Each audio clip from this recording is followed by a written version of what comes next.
ওই মসজিদে যাবি তো? ওই মসজিদে তুই রোজা আছিস?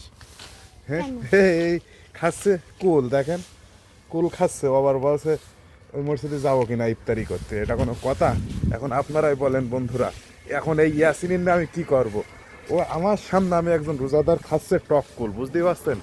আমার সামনে টক কুল খাচ্ছে। টক জিনিস তো দেখলেই বোঝেন তো, মানুষের গালে পানি চলে আসে। আল্লাহর রহমতে আমার এখনো আসেনি, কিন্তু আবার বলছে ওই মসজিদে ইফতারি দেয়, যাবা ইফতারি করতে? ইফতারি করতে যাবে? বল। হ্যাঁ, ইফতারি করতে যাবা? চিন্তা করা যায়? তো তুই রোজা নেই তো মারবেন না লোক না, ইফতারি কিচ্ছু করতে গেলে? বলবে না। কিচ্ছু বলবে না। এখন কি করবো আপনারা বলেন, তাড়াতাড়ি বললেন।